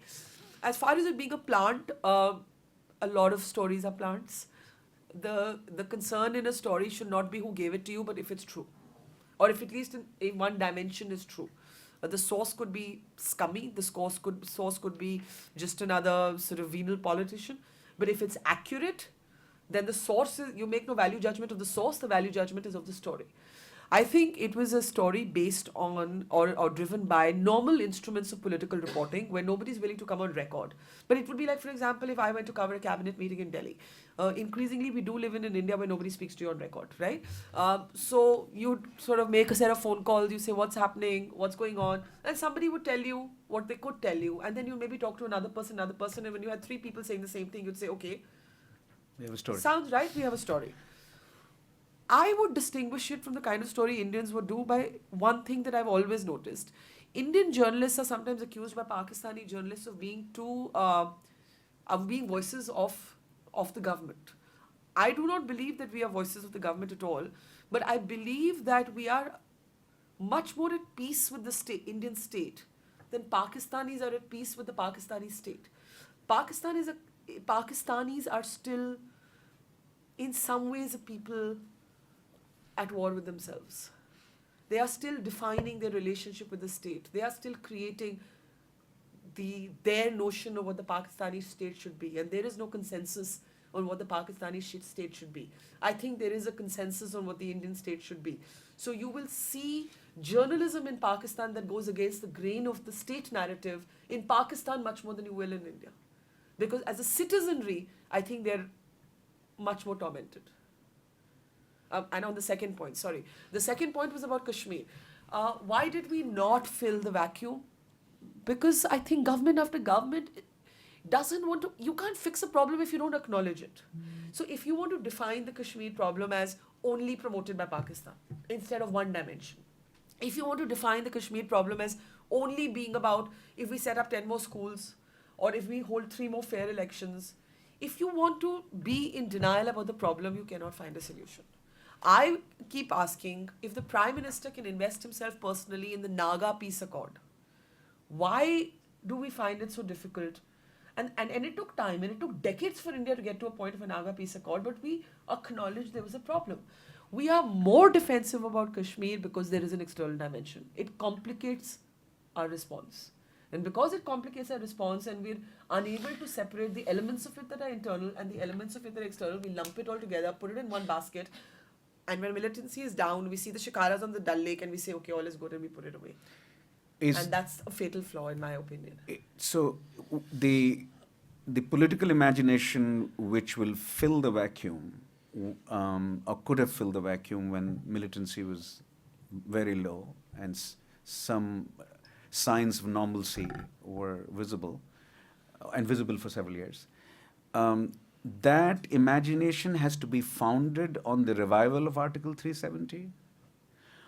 That path or something else has to emerge from Delhi so that the vacuum is filled. Article 370 was the cornerstone of Kashmir's relationship with Delhi.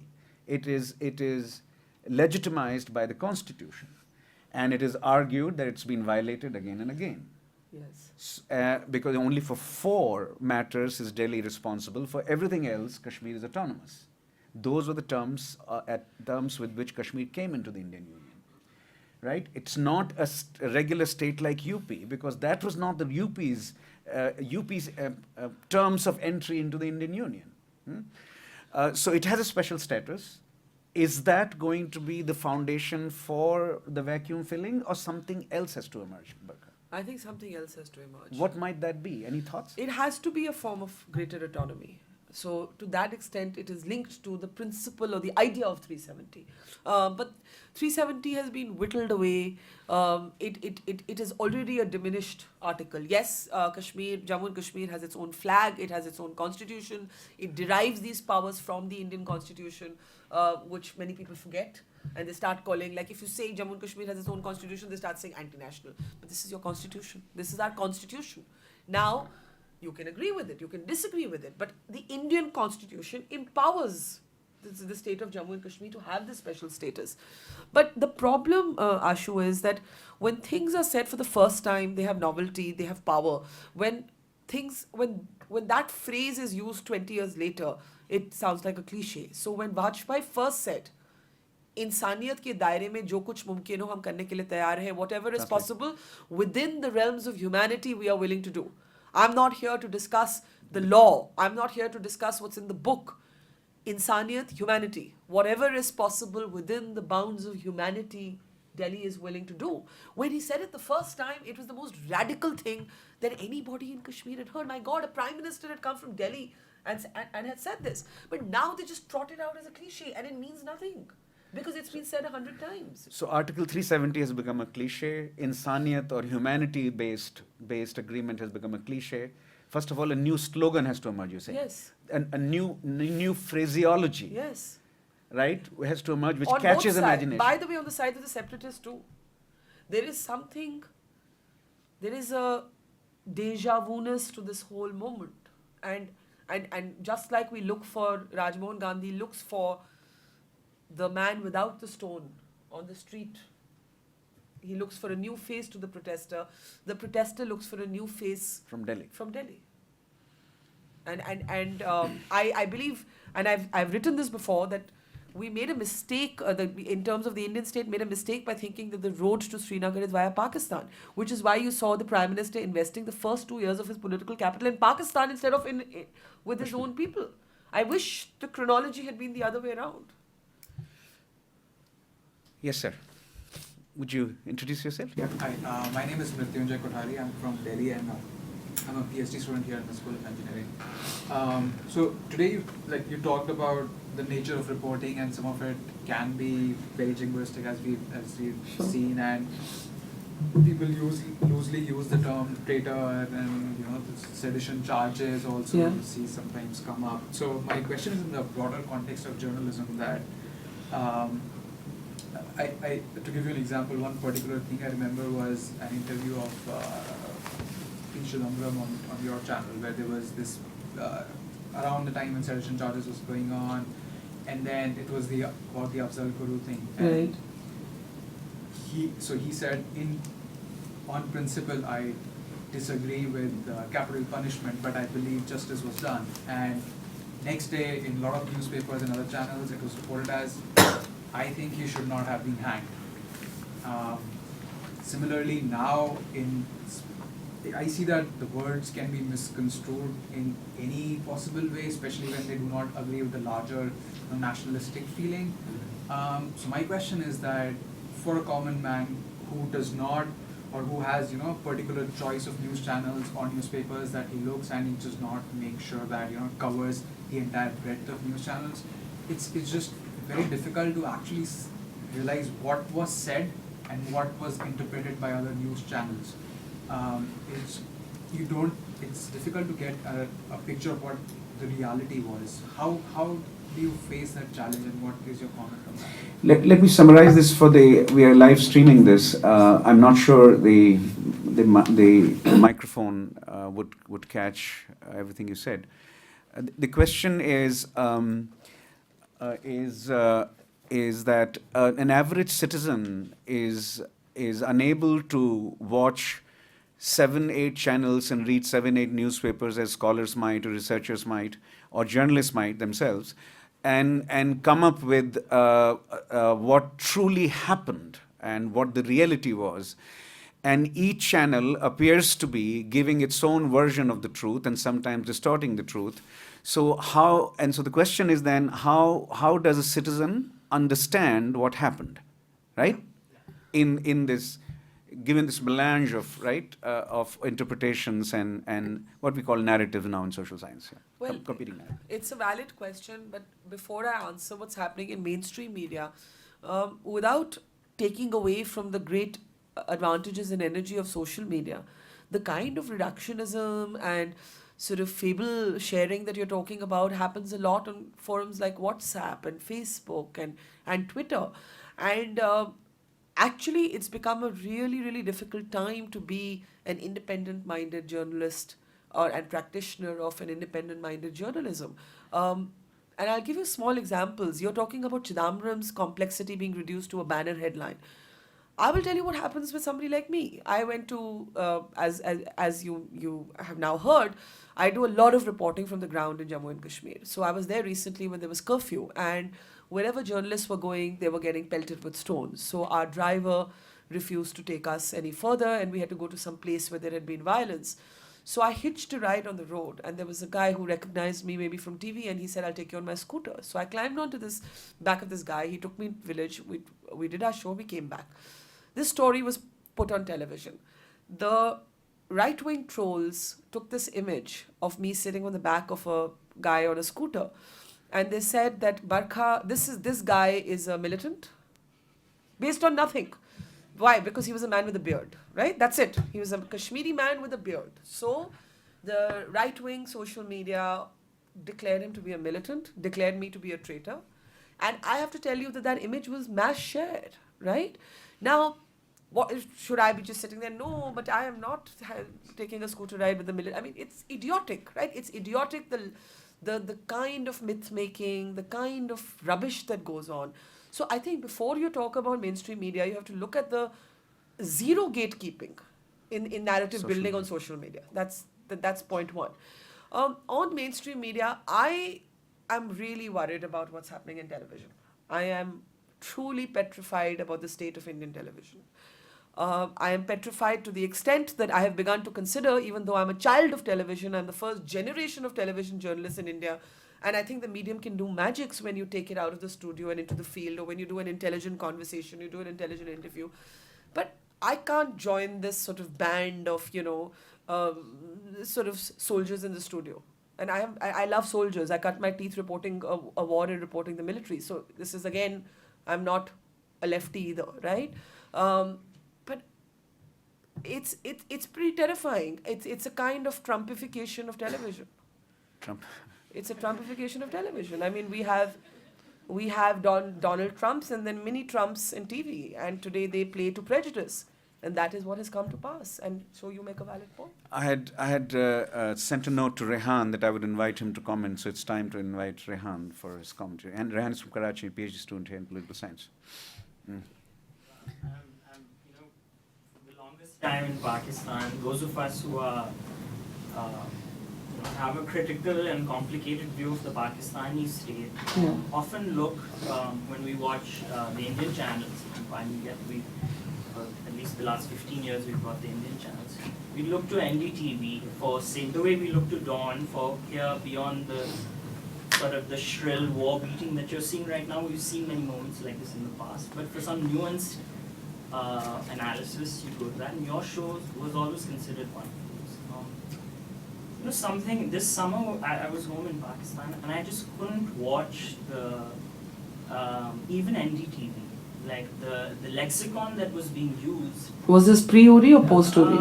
This was even post-Uri in particular. It would be post, I would imagine, because pre-Uri a lot of our work was on. But even pre-Uri, and post-Uri, the terrorist state. I mean, there were bizarre things that were coming out from very serious sources.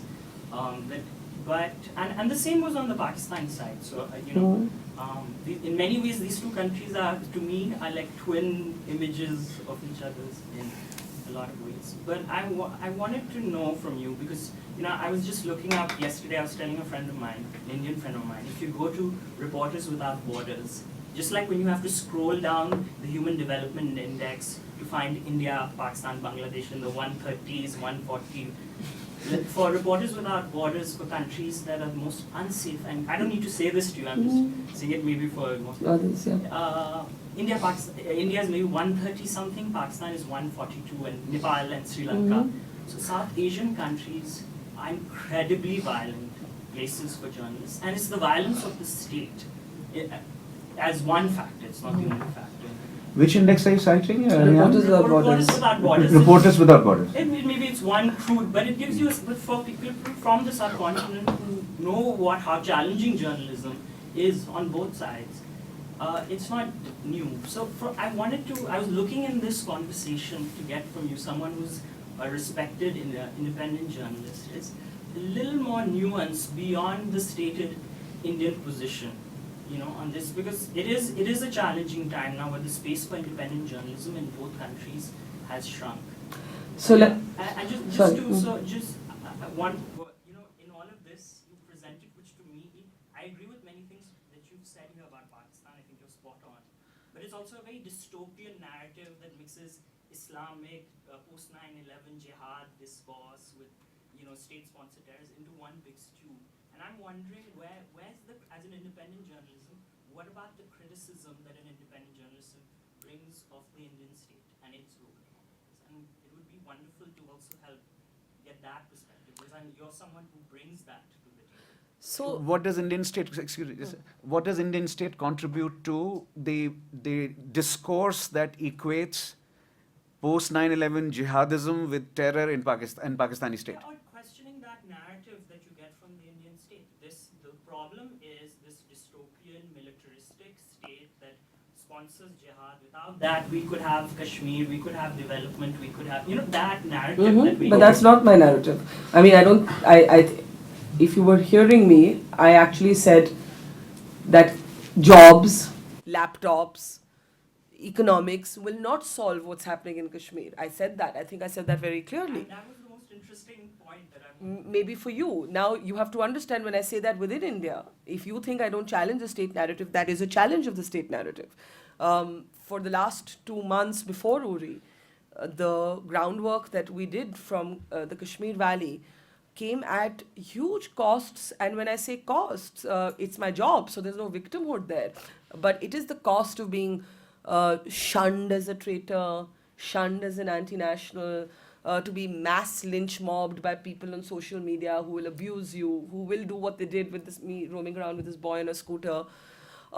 That said, if you feel that I'm jargonized and I have embraced the narrative of the state, I would disagree, because I would say that liberals in Pakistan and India have also jargonized and glossed over the complexities of the problem. My problem as an observer and as a reporter is that I believe all of these are dogmas. So is it true that some of the Kashmiri protests are Islamized? Yes. Is it true that that is all that is happening in the Kashmir Valley? No. Right? Is it true that in the 80s, the Indian state rigged elections and created a Sayyid Salahuddin, who today sits in Pakistan and heads the Hizbul Mujahideen, but once wanted to take part in an election that the Indian state rigged? Yes.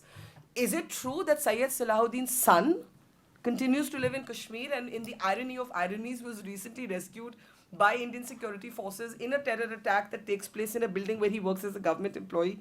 Yes. Is it true that crowds are more violent than ever before? Yes. Is it true that pellet guns have weakened the moral authority of the state with mass blindings? Yes. A lot of things are simultaneously true. And I think both the hawks and the doves, both the peaceniks and the jingoists, the liberals and the conservatives must be able to find the conversation that sits in the middle. My analogy for Kashmir has been to compare it to a filmmaker whom some of you may have heard of, which is Kurosawa, who made a film famously called Rashomon, which was about how the same event was recounted in 7 different ways depending on who recounted it, right? Jammu and Kashmir is a bit like that. Every person's perspective has some element of truth, has some exaggeration, and has some falsehood. And it is my job, often at the cost of great unpopularity, which is okay, because that is my job as a journalist, and I agree with you on that, to wade through all of these competing narratives to come up with my impression of a narrative that I believe collates this. So I would urge you to, if you have time, just Google a film I made called 60 Days of Nights, which is on the Kashmir Valley. It reached a point where somebody in the government told me, after I did this work, that you've got to decide, are you a journalist or are you a dissenter?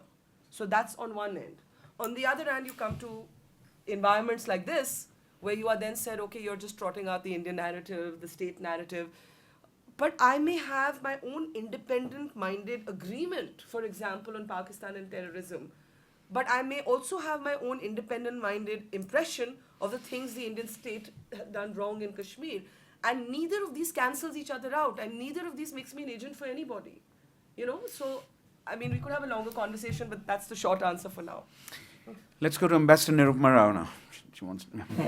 Barkha, I enjoyed the talk very much. You and I have been at a number of India-Pakistan summits, and your fourth conclusion about Kashmir being solvable but terrorism not being solvable, so I'm a little intrigued by that and I'd like to understand it further.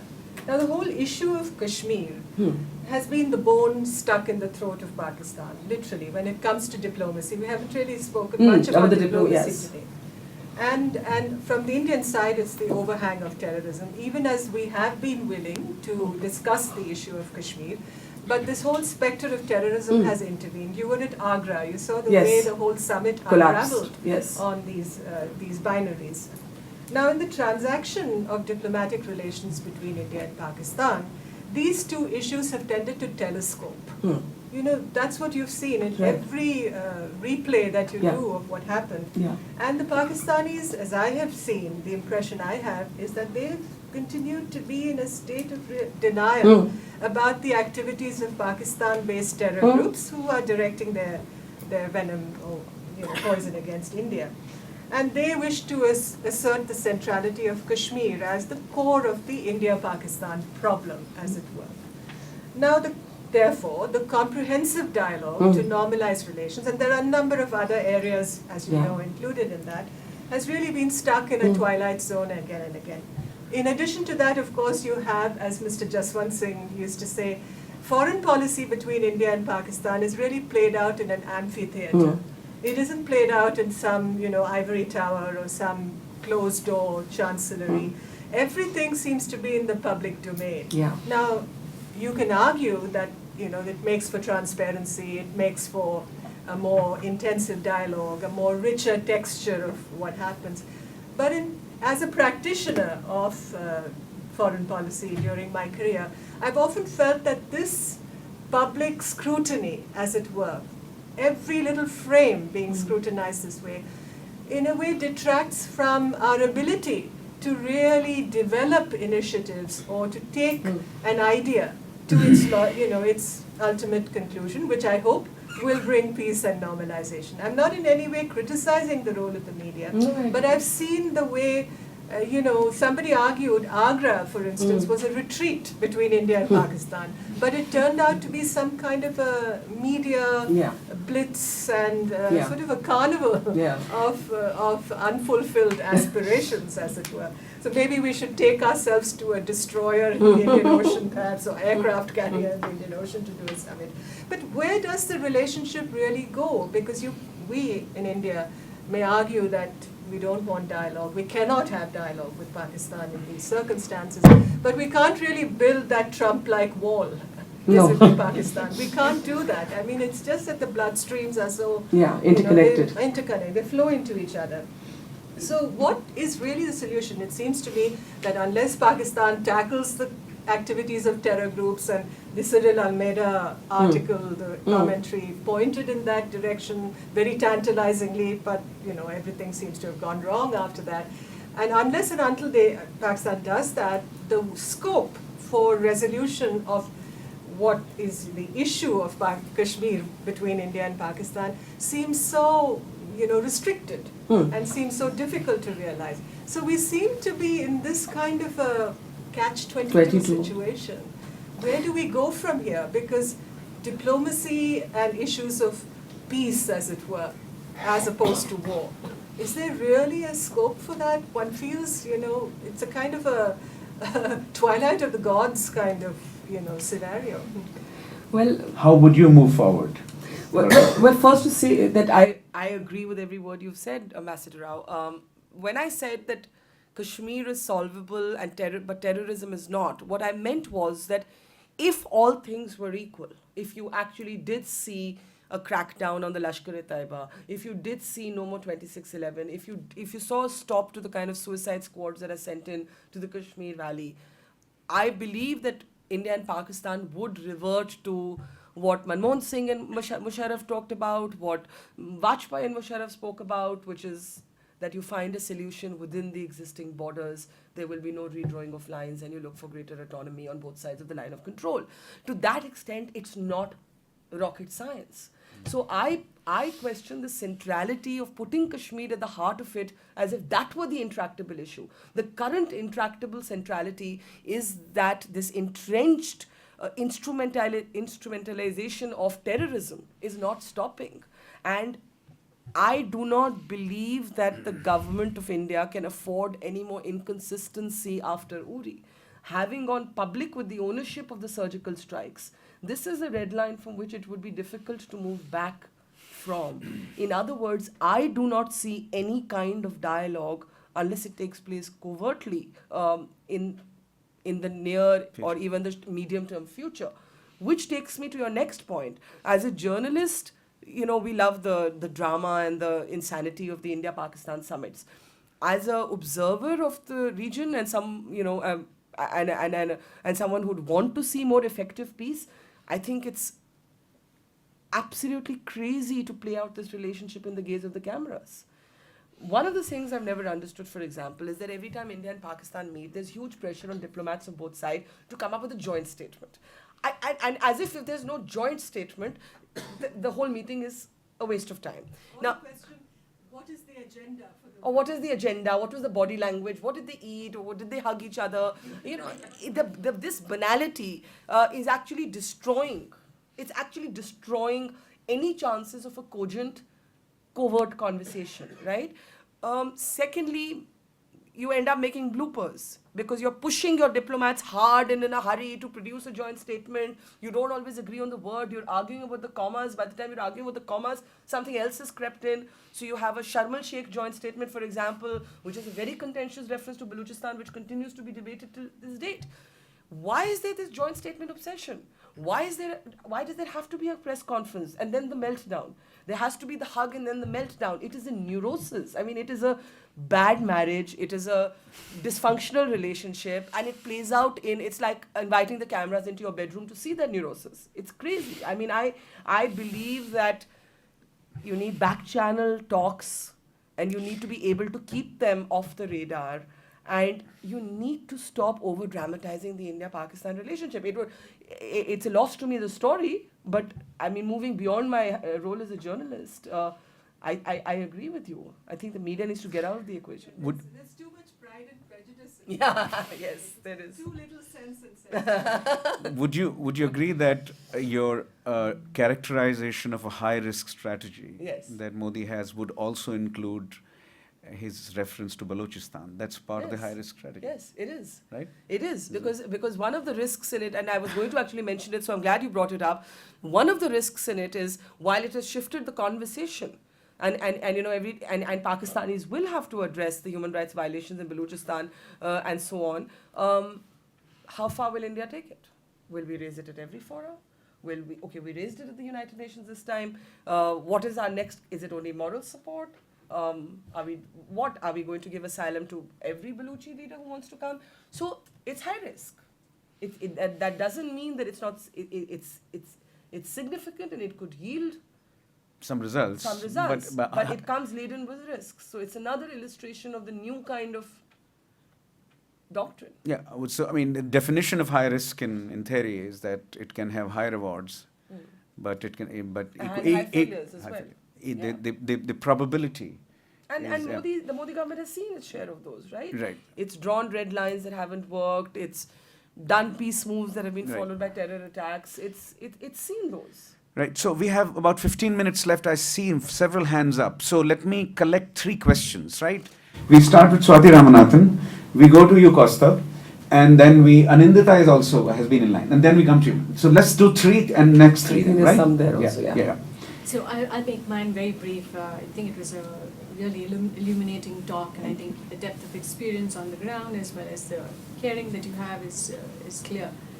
I wanted to ask you that, given the fact that today, in today's world, the dialogue and the temperature has risen so much, and the focus on Pakistan as actually a breeding ground for this very real and new kind of not going away very quickly threat of terrorism. What is the response of the people themselves in Pakistan when they are viewed like this? You know, the global spotlight of them is of this particular sentiment and this particular focus. What is the impact of it on the people? Because you also mentioned that they are comfortable with the army and they see that as something that they can live with. And Ashutosh had raised something, which is to say, what about the economic narrative? What about the development narrative? That was something that you didn't. I didn't hear you enough of. That's I also think in the that was in Cyril the context story. of Kashmir, right? The economic narrative? No. I'm In the asking Cyril you- story, sorry. that Nawaz Sharif wants the economic narrative to come back as a dominant I see, narrative in I see. Pakistani politics, whereas terror dominates everything. So the civilian arm of the state was telling the military, please crack down on Lashkar-e-Taiba and Haqqani network, etc., and let's concentrate. Let this nation concentrate on economic growth. So that is Cyril's story. Yes. In part of Cyril's Yes. story. So that's question number 1. Anindita, you've been in. Yeah. So actually, I have a very specific question as a student who's trying to sort of keep up with Indian politics and developments by the minute. NDTV is really a source that the first stop in some ways, and I've been particularly disturbed by the self-censorship of NDTV with the India above politics sort of thing that has been thrown out. And I really wanted to hear from you, because we don't have Barkha Dutt here every day clarifying the nuances of positions. So to me, it was disturbing to see NDTV put that out. So one is what really went on. If you could give us your take on Which that. particular episode are you talking about? Just this whole India above politics India and above. not publishing the sort of story. But that goes with the other kind. It seems to indicate that then, as a viewer or just an avid citizen, what is it that I'm consuming as what I think is independent and fair reportage? So that's really one question. And also then, to that extent, how much of this is reflective of some of the unpacking that you did for us, which is between the internal and the external, Kashmir versus terrorism. There are these dualisms which maybe all of us don't agree with, and we believe that the complexity is really where the truth lies. And so maybe this India above politics is also a reflection of this larger narrative that the 4 conclusions that you sort of put out. So maybe if you could just comment on all of that. Costa? Yeah. I want to go back. Anindita is a sociology PhD student. Costa was political science. So you argued that Kashmir is solvable, but in concrete terms, could you give us a sense of what are the broad contours of the solution that would be acceptable to 3 actors who claim to be parties to the dispute, India, Pakistan, and Kashmir. Secondly, you argue that terrorism has endured for so long in Pakistan, it's become institutionalized. Now, I might argue that it's a clausewician for politics by other means, right? That India agreed to negotiate in the early 2000s precisely because of the policy of terrorism, and that the two are linked in more intricate ways. That any movement towards diplomacy will probably be reciprocated by a decline in support for terrorism. Also, don't keep in mind, Pakistan is supposed to be the typical post-colonial overdeveloped state, right? So it's hard for me to imagine how an overdeveloped state does not have the wherewithal to rein in terror groups. In fact, it might be the classical painting of tying your hands, right? Pakistan might be saying, well, look, they're so popular, whereas in effect they might have the wherewithal to restore the monopoly over the use of violence. Should India negotiate? So those who, for our microphone and cameras, the argument here that Costa made is that terror and diplomacy on Kashmir are intertwined in such a way that separating them is very hard. And separating them is very hard, and the proposal that Barkha made is that terror has to go down in order for diplomacy to work. He said he's pessimistic about that proposal. Or that's what he's saying. He's pessimistic about it. Okay, to Swati's point first. How do people in Pakistan view this sort of narrative around? I think some are defensive. I think some are in agreement and feel anguished for their country. I think Pakistani liberals in particular are extraordinarily courageous and speak at great risks and to their own existence. I think there is an existential angst in Pakistan, which does speak to my earlier point to Ramesh, that there's a constant setting of the relationship between the Pakistani citizen and her state in a way that it's not a closed conversation yet. That maybe in 1947 it was meant to be a different sort of state, and today as they look at a different sort of state, this is not the state. But India's great advantage, Barkha, sorry to interrupt, is that the constitution that was made remains the basis for the state. It may be not fully implemented, but in an irreducible sense. In an irreducible sense, that's the foundation of the And state. the problem the problem I find, and my Pakistani friends do share this with me, is that if it was meant to be a Muslim nationhood, then when you look at how Ahmadiyas and Shias are being killed, then that calls into question the sort of philosophical basis on which Pakistan was created. I think that said,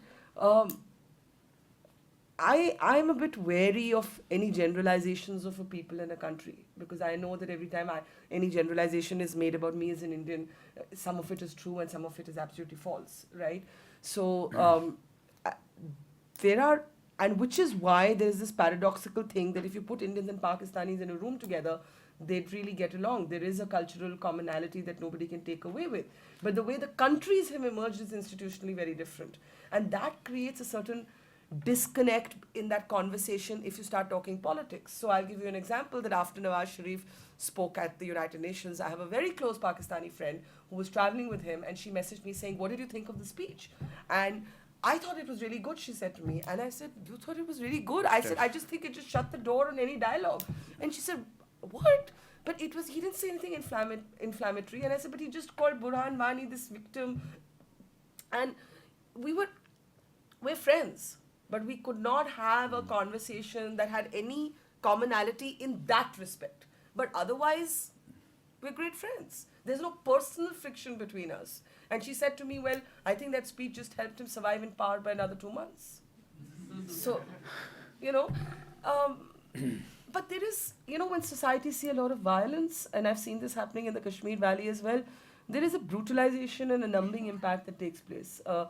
In India, sometimes we call it resilience. I don't think it's resilience. I think it's just a numbing of pain. It's like constant violence and death, and you just get up and you scrub the dust off. Ultimately, I think if change has to happen, the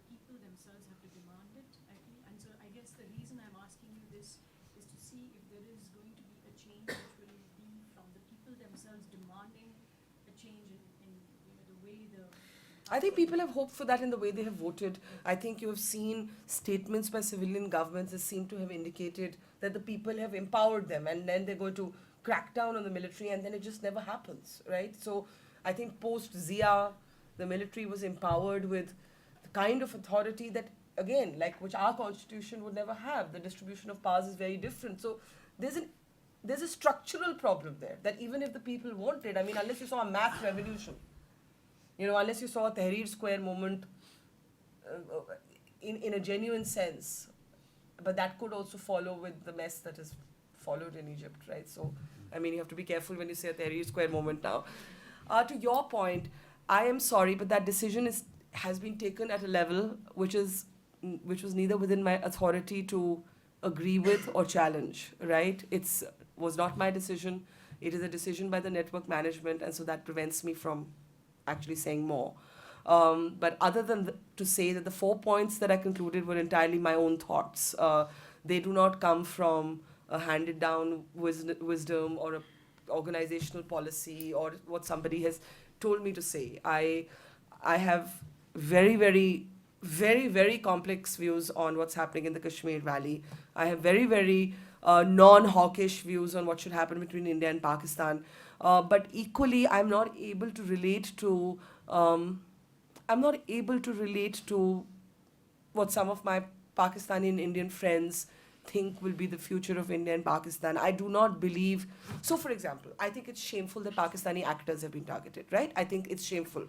But the converse, do I think by having more Pakistanis in Bollywood and having many Rahat Fateh Ali Khan concerts, this institutional problem around terrorism will go away? No. But will I stand up for the right for Pakistani actors to be greeted with civility and not with the kind of nonsense that they're subjected to? Yes. So both things can coexist. I don't know if that makes sense to you, but I think it's shameful to target people and make them answerable for what they've not done. But I do not believe that opening those borders is at this moment going to solve the institutional sort of structures that enable a Hafiz Saeed to be able to launch the next terror attack somewhere. And I rather fear, and I know that this is a fear in security agencies right now, that it could be in a Bombay type place, right? Like the theater shifts to outside Jammu and Kashmir, and then what happens? And that's a shudder moment that nobody even wants to contemplate. Anantha, this also, what Barkha said just now in the security literature is presented as the inapplicability or virtual failure or guaranteed failure of the liberal discourse. The liberal discourse believes in the fundamental argument of liberals about relationships of this kind is that if you open the borders, have greater cultural interchange, and also you should add trade to that. Yeah? In the liberal discourse, if you allow greater trade, then you will have many more constituencies on both sides, right, arguing for peace, and that's how you build peace. It's a standard liberal argument in foreign policy, right? And the claim of security scholars is that this is inapplicable to India and Pakistan. And this was inapplicable to the United States and Soviet Union. That we should still support, as Barkha said, we should still support the idea of Pakistani cricketers, let's say, coming and playing in IPL. And I think it's shameful that they are not. Yeah. I mean, or Pakistani actors coming. Yeah, that you may still support that, but don't believe that will create the foundation of peace. See, this is the liberal sort of, this is how the security world is looking at the liberal discourse about foreign policy. No, what I was trying to say was that what I said in the beginning is not coming from some preordained, oh, this is the Indian position. This is my position. But is my Indianness totally removed from my experience? No, I am not. I am a sum of many parts. My filter is Indian, but it's not Indian enough for some, and it's too Indian for others. Everybody is on this spectrum, right? And I constantly face this. So for a Rehan, it's a sort of, Indian state narrative. For you, it might be that. For a mass of Indians, it's actually not Indian enough in their perception. So at some point as a journalist, you just actually have to start ignoring those perceptions, right? You can't actually pay too much attention to them, because if you start paying too much attention to them, then you're constantly trying to justify your own opinion, your own impression, your own, and actually it interferes with the independence of your mind, because you're constantly seeking approval of one or the other narrative. And I see too many journalists doing that right now. So I was just trying to make the point that aside of the NDTV decision, which is not within my authority or power at all to comment on or to have even taken that decision, what I say here is me speaking. I'm not speaking on behalf of anybody but myself. One last question. Would you introduce yourself? Yeah, my name is Swad. I'm a PhD student in the history department. I also happen to be from Kashmir. I have a sort of a comment because I thought this was beginning at 6, so anyway I'm late. Did you hear her talk? No. I think it's fine. Okay. Okay, let's go ahead. Yeah, let's go ahead. I was looking at the framing of the talk. When we talk about Kashmir, it's always something between India and Pakistan. And Kashmir sort of goes to the background all the time. And now, as we see it in sitting in Kashmir, I mean, I was there in the summer, and Barkha mentioned about Burhan Wani's funeral, 400,000 people, I mean, turned up for that funeral. So we also need to understand why do people turn up for that funeral, right? I know you reported during the summer from Srinagar. I had to go to Srinagar, take a flight at 5 a.m. in the morning, right? As we are speaking now, there's a newspaper in Srinagar, Kashmir Reader, which has been banned since 3 weeks. Right? That's also a reality. There is somebody called Khurram Parvez who works with Jammu Kashmir Coalition for Civil Society. He is a human rights activist. He's under Public Safety Act. Most of the time, I mean, there was this equivalence which I thought was created between what has happened in Kashmir for past few months and then what happened in Uri. Of course, Uri, Indian Army was targeted. We think that Kashmir is disputed, it's an occupied territory. Something happened, but it happened between armed sides, right? Which cannot be equated with Indian Army or like paramilitary or even police having killed 80 people in 3 months, right? More than 12,000 people are injured, like 700 are blinded. So I was just thinking, to create this equivalence between India and Pakistan as if Kashmir is mere territorial dispute where like people of Kashmir do not matter. We need to listen to the history also, like maybe interrogate a little bit in history, in the erasure of history, not just the confusing contemporary moment, which I don't really think is confusing because a lot of people, how they view Kashmir is a military occupation and it has to end.